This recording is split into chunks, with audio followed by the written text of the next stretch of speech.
کرسی پر کوٹ بیٹھے.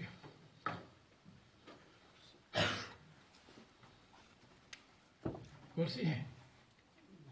اچھا اچھا. ایک یہاں موجود نہیں. کون؟ کیا نام ہے؟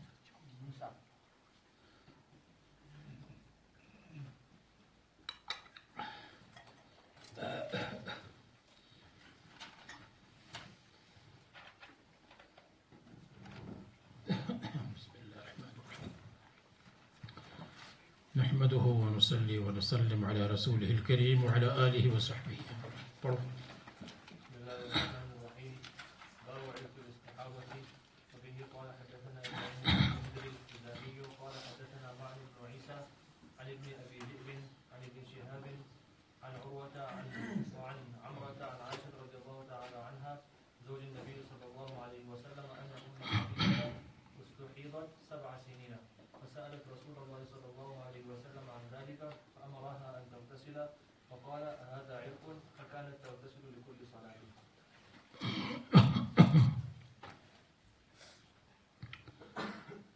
باب عرق الاستحاضة. استحاضہ کی رگ. ترجمہ کا مقصد یہ ہے کہ حیض اور استحاضہ ایک محل سے ہے تو فرق کیا ہے. مصنف نے فرمایا کہ ایک حیض ہے ایک استحاضہ. استحاضہ یا مرض ہے یا رگ کا خون ہے یا جنات کی تاثیر ہے بخلاف حیض کے. یا یہ کہنا چاہیے کہ جس خون کا اندر رہنا بیماری ہے اور باہر جانا صحت ہے اس کو حیض کہتے ہیں.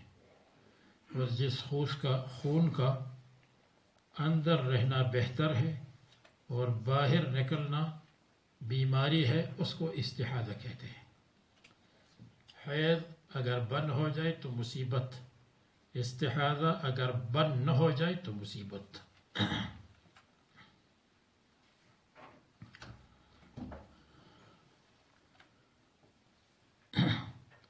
حدثنا ابراہیم بن منذر الى قوله عن عائشة زوج النبي صلى الله عليه وسلم أن أم حبيبة استحيضت 7 سنين فسألت رسول الله صلى الله عليه وسلم عن ذلك.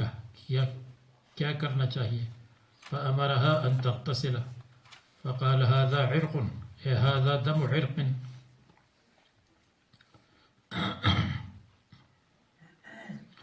فكانت تغتسل لكل صلاة.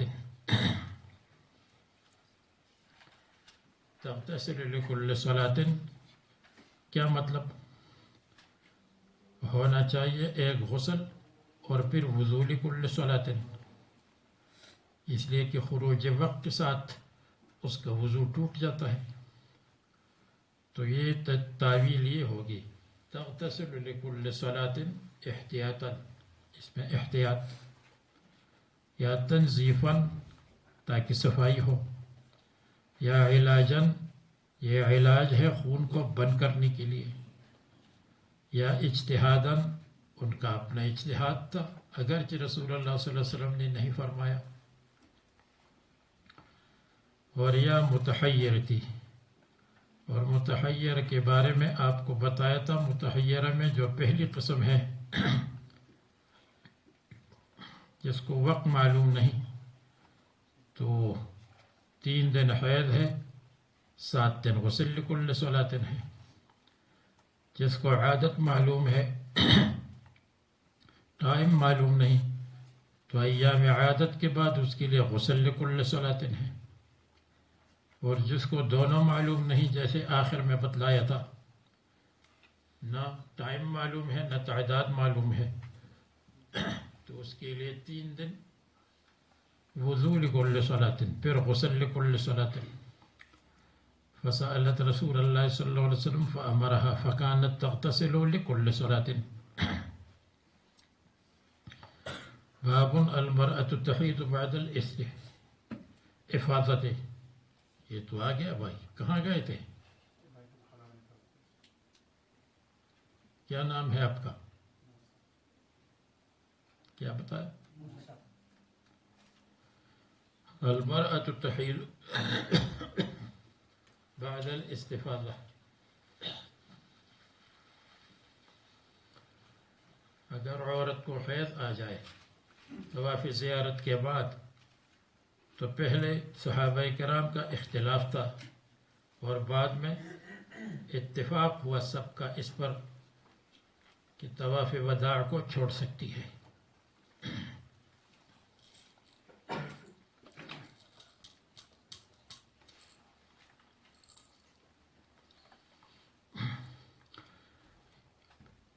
ابن عمر پہلے اختلاف کرتے تھے، بعد میں رجوع کر لیا.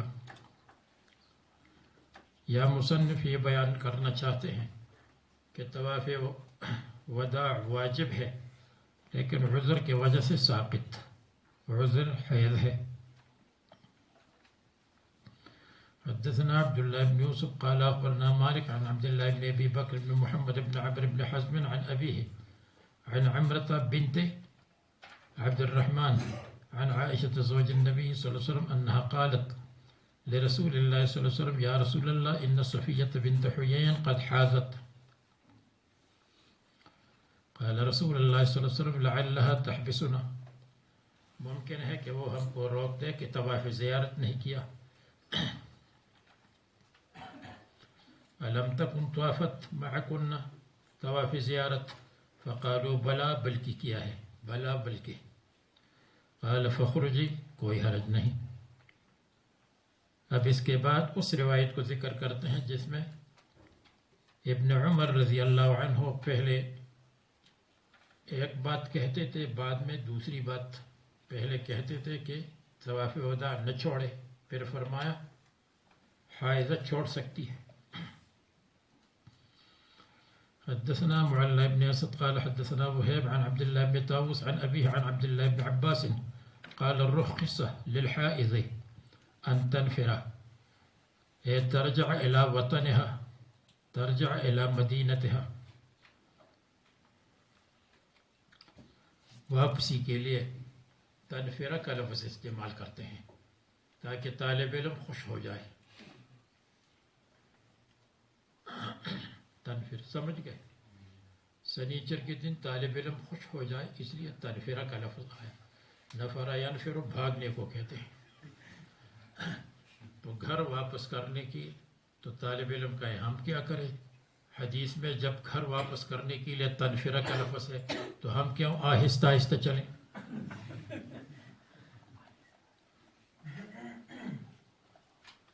لیکن یہ اچھی بات نہیں ہے، اس لیے کہ اللہ تبارک و تعالیٰ نے طالب علم کے لیے مدرسہ آنا، اس کے لیے نفر کا لفظ استعمال کیا. فلولا نفر من كل فرقة منكم طائفة ليتفقهوا في الدين.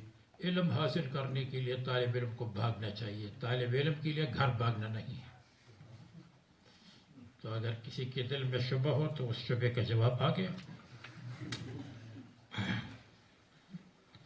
رخص للحائض أن تنفر إذا حاضت. وكان ابن عمر يقول في أول أمره، اپنی ابتدائی زمانے میں کہتے تھے، امرہ زمانے ہی، انہا لا تنفر. ثم سمعته يقول تنفر. ان رسول اللہ صلی اللہ علیہ وسلم رخص لهن، ان کی لیے رخصت اور اجازت، یعنی اگر نہ جائے اور رہ جائے تو اچھی بات ہے لیکن جانا جائز ہے. باب اذا رأت المستحاضة الطهر، اگر مستحاضہ یعنی حائضہ ہے لیکن یہ گمان ہے کہ مستحاضہ ہوگی، اگر وہ طہر کو دیکھ لے تو تغتسل و تصلی. تو اذا رأت المستحاضة الطهر، ترجمۃ الباب کا مقصد یہ ہے کہ حائضہ جب پاک ہو جائے نماز کو نہ چھوڑے اس گمان پر کہ حیض واپس آئے گا، بلکہ نماز پڑھ لے جب خصوصاً عادت پوری ہو گئی ہے. تو یہ لا تترکو الصلاة على ظن ان الحیض یعود، یا ترجمۃ الباب کا مقصد یہ ہے کہ جب اس کو یقین ہے کہ حیض منقطع ہوا ہے تو نماز پڑھ لے، جب یقین ہے کہ حیض منقطع ہے، اور بعد میں استحاضہ کا خون ہے تو نماز پڑھ لے۔ تیسرا مقصد طہر متخلل کو بیان کرتے ہیں۔ تو آپ کو معلوم ہے کہ الطہر المتخلل بین الدمین دم، وہ طہر جو دو دم کے درمیان ہو وہ دم کے حکم میں ہے جب 15 دن سے کم ہے۔ اور اس میں دوسری اقوال بھی موجود ہے۔ شافعیہ کے 2 قول ہے، امام نووی نے دونوں کو نقل کیا، تصحیح کی ہے۔ ایک کو سحب کہتے ہیں، ایک کو تلفیق۔ سحب اور تلفیق۔ سحب کا مطلب یہ ہے کہ درمیان میں جب طہر ہو 3 دن 4 دن 5 دن تو ان سب کو خون فرض کیا جائے کہ یہ خون ہے۔ ایام الطہر درمیان میں خون ہے، 4-5 دن ہو 15 دن سے کم، اس کو سحب کہتے ہیں، کھینچ لو اور سب کو خون بنا لو۔ دوسرے قول کو تلفیق کہتے ہیں، اور تلفیق کا قول آسان ہے، وہ یہ ہے، آپ کو معلوم ہے تلفیق اس کو کہتے ہیں، ایک مذہب میں دوسرا مذہب ایک چیز میں دوسری چیز داخل کر دے۔ تو دوسرا قول یہ ہے کہ ایام الدم خون ہے، ایام الدم حیض ہے، اور ایام الطہر طہر ہے، اس کو تلفیق کہتے ہیں۔ تو اگر 4 دن خون، پھر 4-5 دن طہر، پھر اس کے بعد 4-5 دن خون، تو طہر والے کو طہر کا ہو، حیض والے کو حیض کا ہو، یہ دوسرا قول ہے۔ اور احناف کے نزدیک بھی دوسرے اقوال موجود ہے۔ مثلا ایک قول یہ ہے، امام محمد فرماتے ہیں کہ طہر کو ہم حائل کہیں گے، یعنی طہر کو طہری کہیں گے اگر طہر کی ایام حیض کے ایام سے زیادہ ہو۔ مثلا 2 دن خون آیا، 4 دن طہر ہے، پھر 1 دن خون ہے، تو خون کے ایام 3 ہو گئے، طہر کے ایام 4 ہو گئے، تو 4 دن کو طہر کہہ دیں گے اور 3 دن کو خون کہیں گے اور حیض کہیں گے۔ اور دوسرا قول اور امام محمد کہتے ہیں کہ اگر برابر ہے یا کم ہے تو پھر اس کو خون فرض کیا جائے گا۔ مثلا 2 دن حیض، 3 دن طہر، پھر 1 دن خون، تو خون بھی 3 دن، طہر بھی 3 دن، تو اس کو طہر نہیں کہیں گے۔ یا کم ہو، جیسے 2 دن خون، پھر 2 دن خون، پھر 3 دن طہر، پھر 3 دن خون، تو خون کی ایام زیادہ ہو گئے، طہر کے کم ہو گئے، پھر بھی حائل نہیں ہے۔ یہ ایک قول ہے۔ اس کا خلاصہ یہی ہے کہ اگر طہر کی ایام 3 دن یا 3 دن سے زیادہ ہے اور طہر کی ایام زیادہ ہے خون کے مقابلے میں، دونوں شرطیں موجود ہیں، تو اس کو حائل کہیں گے، طہر کہیں گے۔ اور حسن ابن زیاد کا قول یہ ہے مروی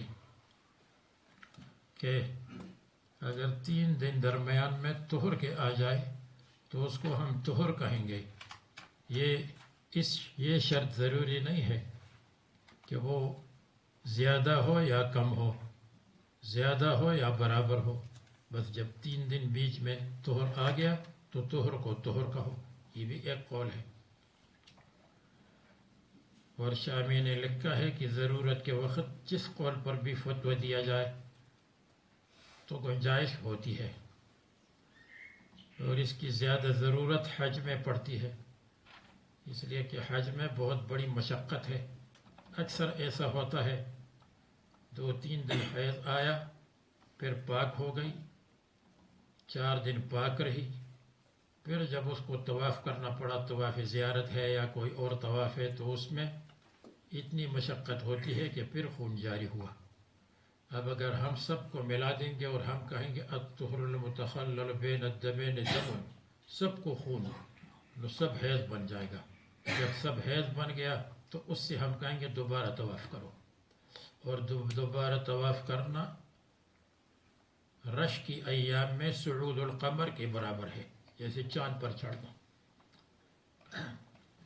تو اس لیے آسانی کے لیے یہ سب اقوال ہیں۔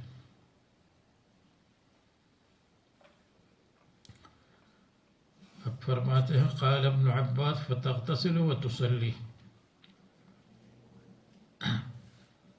اب جو طہر متخلل کو حیض کہتے ہیں تو پھر وہ ترجمہ یہ کرتے ہیں جب مستحاضہ یعنی حائضہ نے طہر کو دیکھا جو طہر شرعی ہے، تو طہر سے مراد یہ نہیں ہے کہ 1-2 دن طہر شرعی،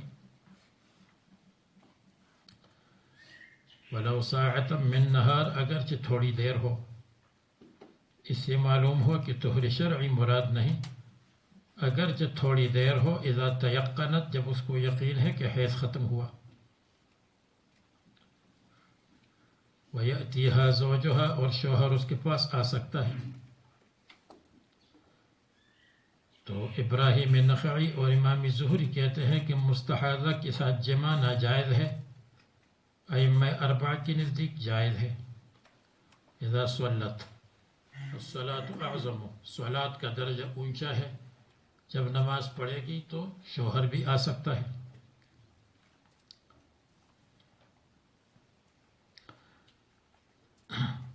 به حدثنا احمد بن يونس حدثنا زهير قال حدثنا هشام بن عروة عن عروة عن عائشة رضي الله عنها وعنهم قالت قال النبي صلى الله عليه وسلم إذا أقبلت الحيضة فدعي الصلاة وإذا أدبرت، جب وہ حیض واپس ہو جائے، پشت کر لے، فاغسلی عنک الدم وصلی۔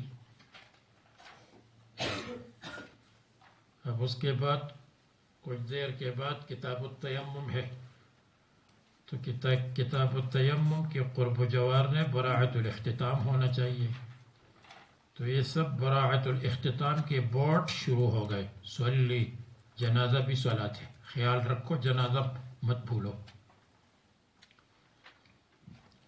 باب الصلاة عن النفساء، یعنی علی النفساء وسنتها۔ ترجمہ کا مقصد یہ ہے کہ کیا نفسا کا جنازہ ہے یا نہیں، جبکہ نفاس نجاست ہے۔ اور دوسری بات یہ ہے کہ حیض اور نفاس میں جب عورت مر جائے تو وہ شہیدہ ہے، جیسے حدیث میں شہداء کی تعداد آئی ہے المرأة تموت بجمع، وہ عورت جو ولادت میں مر جائے۔ مصنف نے فرمایا صلاۃ علی النفساء لازم ہے، اور آپ نے کہا نجاست ہے، موت کے ساتھ اور موت کے بعد غسل کے ساتھ طہارت آ گئی اور نجاست ختم ہو گئی۔ اور شہید پر جنازہ ہے، اور جس شہید پر جنازہ نہیں ہے شافعیہ کی نزدیک، وہ ہے شہید میدان جنگ، اور یہ شہید میدان جنگ نہیں ہے۔ خلاصہ یہ ہے النفاس انقطع بالموت والنجاست انقطعت بالغسل، تو پاک صاف ہو گئی۔ حدثنا احمد بن ابی شریح قال حدثنا شبابہ قال حدثنا شعبہ عن حسین المعلم عن عبد الله بن بريدة عن سمرة بن جندب أن امرأة ماتت أم كعب في بطن ولادت میں، فصلى عليها النبي صلى الله عليه وسلم فقام وسطها وسط وسط. بعض فرق کرتے ہیں جب ساکن الوسط ہو تو وہ متحرک ہے یعنی ادھر ادھر ہو سکتا ہے، جب وسط متحرک ہو تو وہ ساکن ہے بالکل درمیان میں، نہ ادھر نہ ادھر، درمیان میں کھڑے ہو گئے، یہ جائز ہے احناف کے نزدیک. اور سینے کے ہاں کھڑا ہونا یہ احناف کے نزدیک مستحب اور بہتر ہے، اس لیے کہ حضرت انس رضی اللہ عنہ سے مروی ہے کہ اما انہوں نے امامت کرائی عند صدرہا، ہا جنازے کو ضمیر ہے یا ہا عورت کو ضمیر راجع ہے. وقال احفظوها، اس کو یاد رکھو، تو وہاں عند صدرہا آیا ہے. عن انس انہ قام، اما میں نے کہا قام عند صدرہا. استذکار میں ابن عبد البر نے ذکر کیا ہے. اور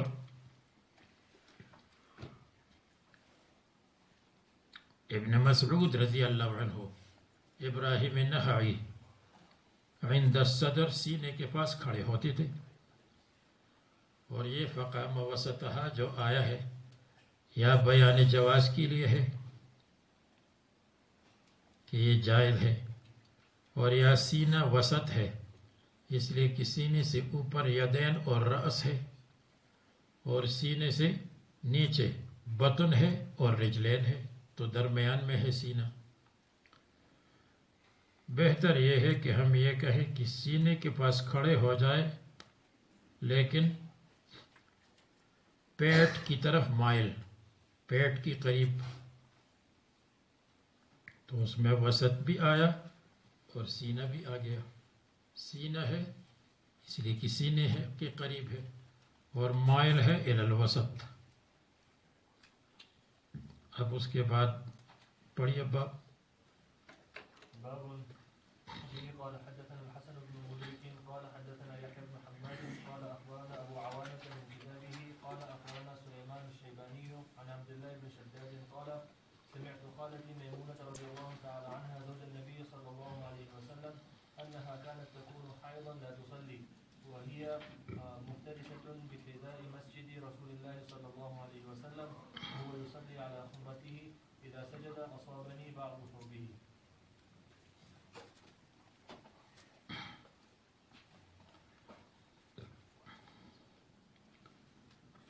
باب مصنف نے اس کو مجرد اور خالی چھوڑا، یا مطلب یہ ہے باب الصلاۃ بقرب الحائض، حائضہ کے پاس نماز ٹھیک ہے.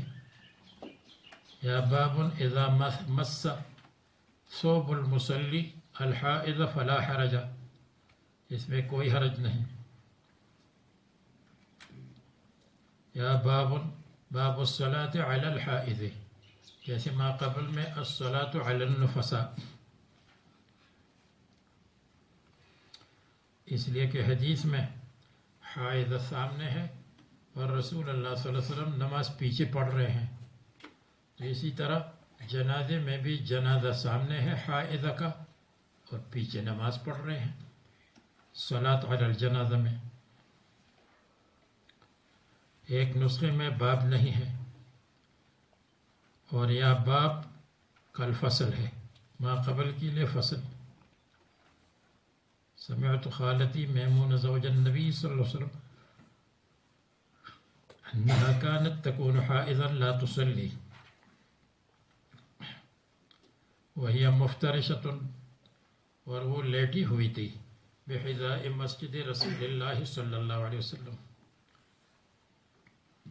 رسول اللہ صلی اللہ علیہ وسلم کے محل سجدہ کے برابری میں سامنے تھی. وهو يصلي على خمرته، اور حضرت نماز پڑھ رہے تھے علی خمرته، چھوٹے مصلی پر.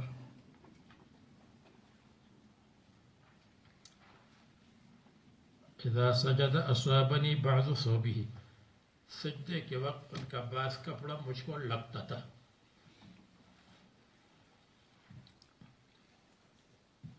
مفترشۃ میں بھی براعت الاختتام ہے، اس لیے کہ میت سامنے لیٹی رہتی ہے، میت سامنے ہے۔ یصلی میں بھی ہے، کیونکہ یصلی جنازے کو بھی کہتے ہیں۔ اس کے بعد کتاب التیمم۔ تیمم لغت میں قصد کو کہتے ہیں۔ شاعر کا شعر ہے، تیممتکم لما فقدت اولی النہا، تیممتکم لما فقدت اولی النہا ومن لم یجد ماء تیمم بالترب۔ میں نے تمہارے پاس آنے کا قصد کیا جب مجھے عقل والی نہیں ملے، اس لیے کہ جب پانی نہ ہو تو آدمی تیمم کرتا ہے۔ مجھے اچھے لوگ نہیں ملے تو میں نے کہا چلو اس آدمی کے پاس، بیکار آدمی کے پاس چلی جاؤ۔ شاعر عجیب لوگ ہوتے ہیں۔ مجھے آپ کے پاس نہیں آنا چاہیے تھا، لیکن چلو جب پانی نہیں ہے تو تیمم ٹھیک ہے۔ تو جو لوگ مجھے 1000 رین دیتے تھے وہ موجود نہیں ہیں، تو چلو تم 2 رین 1 رین دیتے ہو، وہ بھی غنیمت ہے۔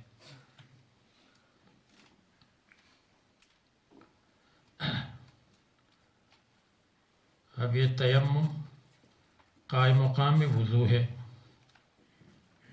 تیمم قائم مقام وضو ہے اس لیے کہ پانی انسان کے لیے اصل ہے، مٹی بھی انسان کے لیے اصل ہے، پانی بھی منبت ہے، مٹی بھی منبت ہے، نباتات کو دونوں اگاتے ہیں۔ پانی بھی محتاج الیہ ہے، مٹی بھی محتاج الیہ ہے، مٹی کے بغیر بھی کام نہیں چلتا، پانی کے بغیر بھی کام نہیں چلتا۔ اس لیے جب پانی نہ ہو تو مٹی۔ اب مصنف رحمہ اللہ نے کتاب التیمم میں جو حدیث آ رہی ہے اس میں یہ ہے کہ فَأُنزِلَتْ آیَةُ التیمم، جب لوگ پریشان ہو گئے، پانی موجود نہیں، کیا کرے، تو آیت التیمم نازل ہو گئی۔ آیت التیمم کون سی نازل ہو گئی؟ اس لیے کہ آیت التیمم سورہ نساء میں بھی ہے، آیت نمبر 43، اور سورہ مائدہ میں بھی ہے، آیت نمبر 6۔ تو کون سی آیت نازل ہو گئی؟ مصنف نے اس کی تعیین کی۔ آیت التیمم کون سی نازل ہو گئی؟ فرمایا فَامْسَحُوا بِوُجُوهِكُمْ وَأَيْدِيكُمْ مِنْهُ۔ تو یہ منہ اشارہ ہے کہ سورہ مائدہ ہے، اس لیے کہ سورہ مائدہ میں منہ ہے اور سورہ نساء میں منہ نہیں ہے۔ اب سورہ مائدہ میں منہ ہے، کیوں؟ اس لیے کہ سورہ مائدہ میں اللہ تبارک و تعالیٰ نے طہارت کے تمام اقسام کو بیان کیا، اور تمام اقسام کی تفصیل ہے۔ تو تمام اقسام کس طرح اللہ تبارک و تعالیٰ نے بیان کیے ہیں؟ یہ کہ وضو کر لو، وضو کا بھی ہے، اور اگر وضو نہ ہو تو وضو کی جگہ پر تیمم کر لو۔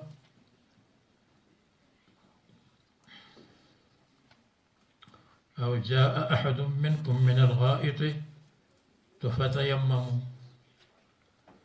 اور اگر پانی ہے تو غسل کرو، حتی تغتسلوا، ولا جنبا الا عابری سبیل حتی تغتسلوا، اور فتطہروا، تو اس میں غسل کا ذکر ہے، اور اگر غسل نہ ہو تو غسل کی جگہ پر تیمم کر لو، غسل کی جگہ پر تیمم کا ذکر، او لامستم النساء، لامستم النساء کا ایک مطلب ہے جمع کرنا، تو لامستم النساء میں اس کا ذکر آیا کہ پھر تیمم کر لو، تو اس میں سب اقسام بیان ہو گئے۔ وضو کی جگہ تیمم، غسل کی جگہ تیمم، تو جب پورا بیان ہے اس لیے اس میں منہ آیا کہ کہاں سے شروع کرو کہاں ختم کرو۔ منہ مٹی سے شروع کرو اور ختم کرو چہرے اور ہاتھوں پر، تو اس لیے منہ آیا۔ اے من التراب، من ابتدا کے لیے ہے، الی انتہا کے لیے ہے، اور سورہ نساء میں سب اقسام کا بیان نہیں ہے تو اس لیے وہاں منہ نہیں ہے۔ تو ابتدا میں ہے یا ایھا الذین آمنوا اذا قمتم من الصلاة فاغسلوا وجوہکم وایدیکم الی المرافق الی آخرہ۔ تو اللہ تعالیٰ کا قول ہے فَلَمْ تَجِدُوا مَاءً فَتَيَمَّمُوا الْآیَةَ، اور دوسرے نسخے میں ہے سعیداً طیباً فَامْسَحُوا بِوُجُوهِكُمْ وَأَيْدِيكُمْ مِنْهُ، اور بخاری میں صفحہ دوسری جلد میں صفحہ 663 پر مذکور ہے، 663 پر، کہ آیت المائدہ نازل ہو گئی۔ تیمم میں آیت المائدہ نازل ہوئی اور یہاں منہ کا ذکر ہوا، دونوں کا خلاصہ یہی ہے۔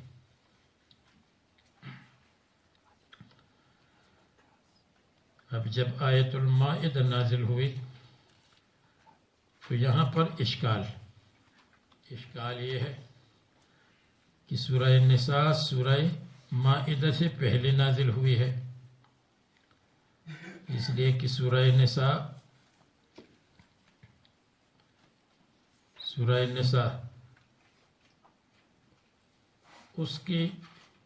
اس کا نزول کی تعداد ہے 92،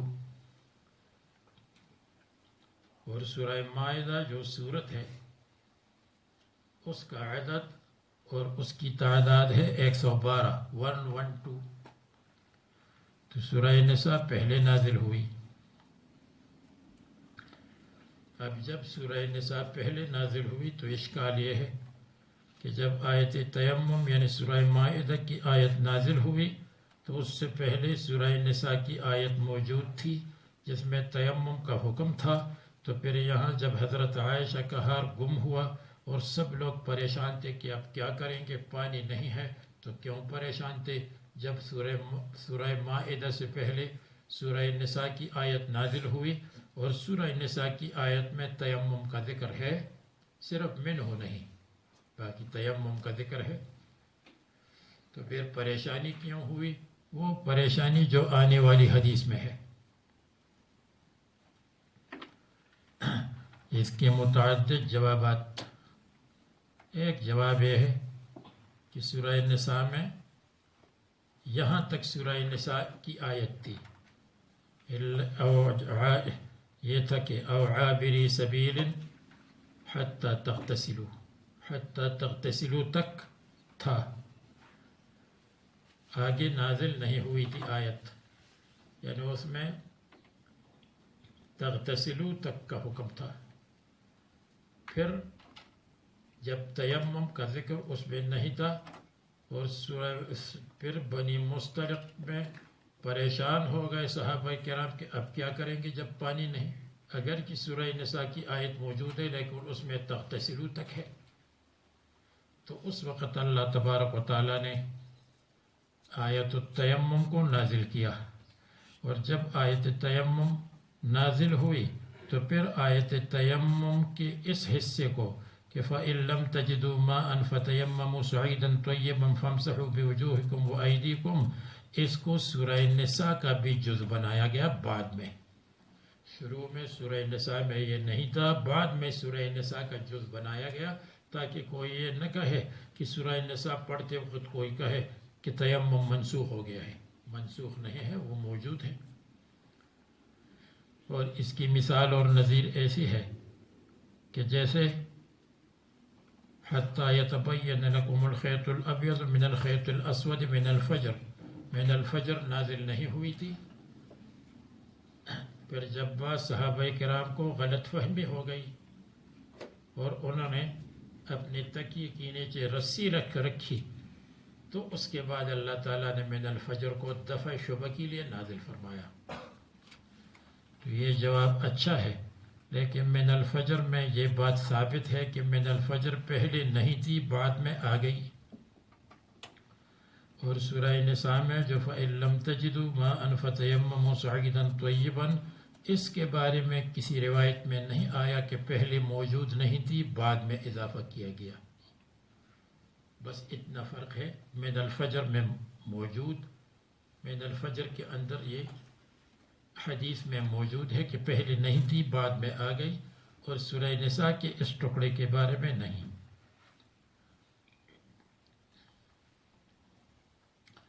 دوسرا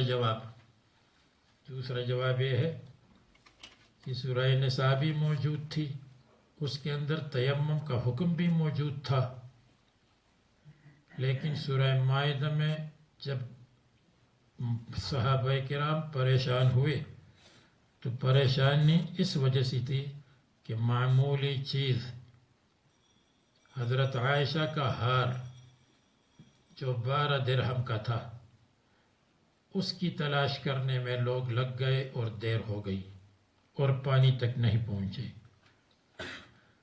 تو صحابہ کرام کو یہ تأمل ہوا اور یہ صحابہ کرام کو یہ شبہ ہوا کہ اتنی معمولی چیز کی وجہ سے ہم رک گئے تو کیا تیمم کرنا چاہیے یا نہیں کرنا چاہیے. تو اللہ تعالیٰ نے فرمایا کہ تیمم میں پانی کے نہ ہونے کا اعتبار ہے، اس کا اعتبار نہیں ہے کہ بڑی چیز گم ہو گئی ہے یا چھوٹی چیز. یہ دوسرا جواب.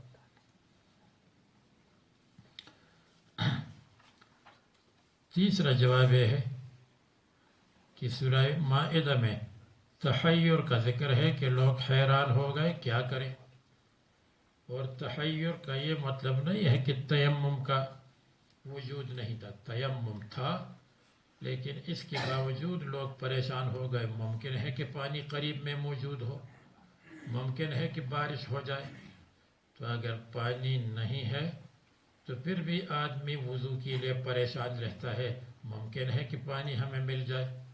تو یہ پریشانی تیمم کے فقدان کی وجہ سے نہیں بلکہ عدم وجود الماء، پانی نہ ہو تو آدمی پریشان رہتا ہے اگرچہ تیمم موجود ہے.